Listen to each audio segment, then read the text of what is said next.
Salam jumpa, salam sejahtera untuk Anda semua. Para pemirsa Arah 9 Channel, berikut ini kami tampilkan perjalanan Nahdlatul Ulama di masa lalu yang disampaikan oleh pelaku sejarahnya langsung. Beliau adalah seorang singa podium di masanya, Kiai Sepuh NU berasal dari Madura, Jawa Timur, Kiai Haji Sukron Makmun. Ceramah ini beliau sampaikan dalam acara Malam Peringatan Nuzulul Quran PBNU di Pondok Pesantren beliau Darur Rahman, Jagakarsa, Jakarta Selatan. Selamat menyimak.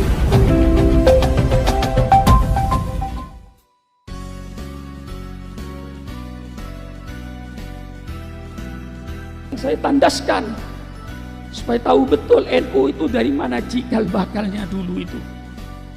Nah, bergeraklah dalam kemerdekaan, tidak pernah absen. NU dalam memperjuangkan kemerdekaan masuk dalam panitia persiapan kemerdekaan. Merdekalah tahun 45. Begitu merdeka yang punya gagasan Masyumi, insya Allah itu Kiai Wahid Hasyim Nahdlatul Ulama.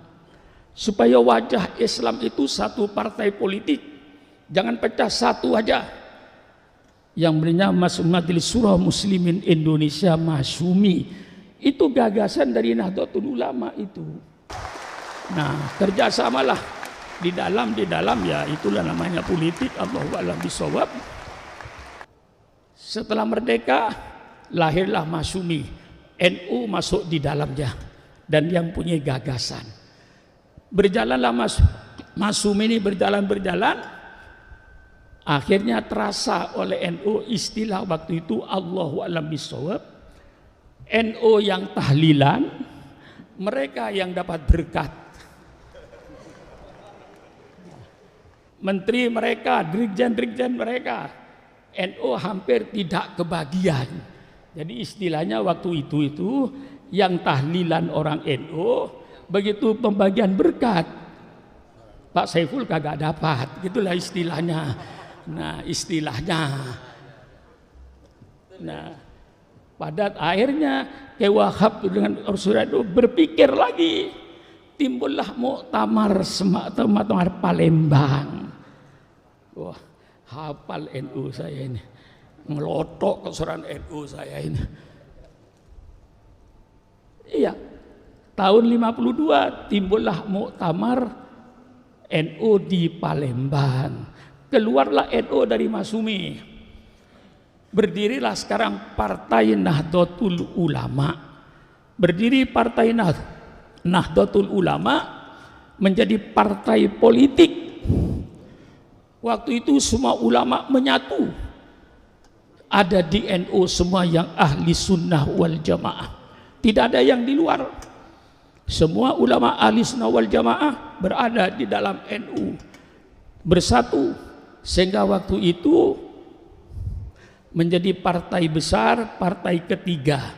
Gilirannya PNI nomor 1, Masyumi nomor 2, Nahdlatul Ulama nomor 3, nomor 4 PKI yang selalu berkhianat. Itu sejarah yang menulis, NU hafal khianatnya itu. Nah, keluar jadi partai politik. Nah, kalau jadi partai politik namanya Partai Nahdlatul Ulama. Disitulah sayap-sayapnya hidup. Di setiap kantor Sarbu Musi, Serikat Buruh Muslimin Indonesia, kepunyaan NU. Sarnemi, Serikat Nelayan Muslimin Indonesia, di pantai utara itu semuanya benderanya Partai NU di Tegal mana itu. Berdiri lagi Les Bumi, Lembaga Seni Budaya Muslimin untuk menyaingi Lekra. Waktu itu setiap ranting NU mesti punya drum band. Sehingga kalau NU keluar geger, karena drum bandnya tiap ranting NU punya. Pada waktu itu semangatnya naik. Timbul lagi Perguno, Persatuan Guru Nahdlatul Ulama.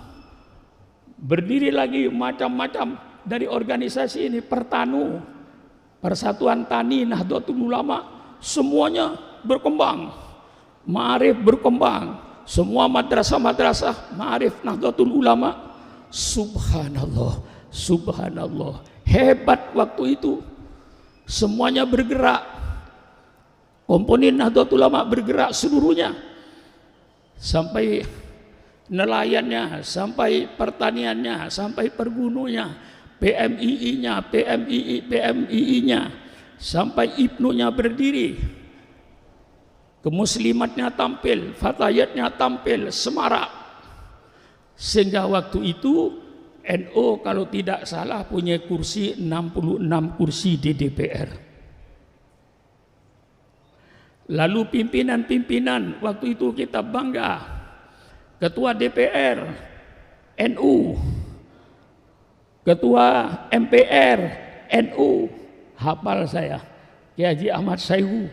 Ketua MPR Pak Suban ZE, Ketua MPR itu, menterinya, Perdana Menterinya pernah Idham Khalid, Ketua DPR-nya Kiai Haji Ahmad Sayhu, Menteri Sosial pernah orang NU, Menteri Keuangan pernah orang NU. Semangat.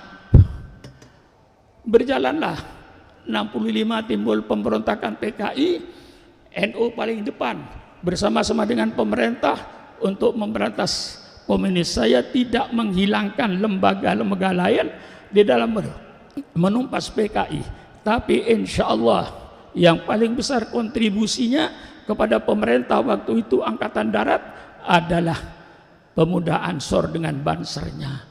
65 berjalan, lalu timbullah pemerintahan Orde Baru zaman Pak Harto.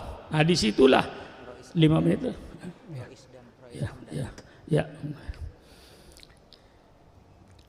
Alhamdulillah, betul akhir sudah tiba karena macet. Saya 10 menit lagi lah. Ya, kan. Tahun 73 politik waktu itu, enggak tahu saya Pak Saiful masih di mana tahun 73 itu. Masih sudah lahir tapi. Oh sudah lahir, masih kecil ya. Ya. Tahun 73 keadaan politik di bawah Pak Harto, politik dibonsai. Artinya dibonsai, Golkar harus 60% dari pusat sampai ke daerah. Yang 40% dibagi dua. Waktu itu PDI dengan Partai Persatuan Pembangunan dibagi dua, yang 40%, 60% itu pasti Golkar. Kiai Wahab dengan Pak Idham dan seluruh Surya Indo rapat mempertimbangkan daripada kita gagal dua waktu itu, politik gagal, sedangkan NU mengadakan haul dilarang, mengadakan maulid dilarang, mengadakan Isra Mi'raj dilarang, mengadakan maulidan dilarang. Apalagi kalau pembicaranya Sukron Makmun, sudah pasti dicoret. Musuh nomor 1 waktu itu Sukron Makmun itu. Pasti NU mengadakan haul, siapa penjara? Sukron Makmun, coret. Ganti yang lain. Begitu kerasnya dan kejamnya waktu itu. Saya yang merasakan kejamnya Golkar pada waktu itu, bukan Golkar sekarang. Golkar sekarang sudah berbeda dengan Golkar dulu.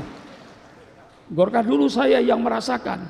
Lalu pertimbangan NU daripada politik gagal, Nahdlatul Ulama gagal dalam menjalankan haul maulidan Isra Mi'raj, gagal, dilarang, lebih baik ayo ya strategi bukan tujuan, strategi. Yuk kita kembali ke itu supaya nggak diganggu, kembali ke itu supaya tidak diganggu, bukan tujuan pokok itu, supaya tidak diganggu. NU supaya selamat, politik pindah ke P3. Jadi pendiri P3 itu semua ulama NU pendiri P3, ulama sepuh NU seluruhnya, tidak ada terkecualinya, adalah pendiri P3, ulama NU seluruhnya. Termasuk pendiri P3, politik ke P3, NU aman, tahlilan aman, maulidan aman, karena jamiah bukan politik. Asalnya hal NU nggak boleh politik, maulidan NU politik, Isra Mi'raj NU politik.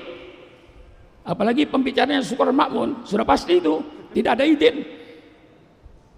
Saya merasakan waktu itu saya paling depan tahun 71, Jurkam NU tahun 71. Bukan P3, Jurkam NU. Lah ini sejarah. Jadi kembali ke tahun 26 itu Pak Saiful, strategi supaya tidak dilarang marhabanan, tidak dilarang tahlilan, tidak dilarang hol. Orang NU dengan politik insya Allah kayak air dengan ikan.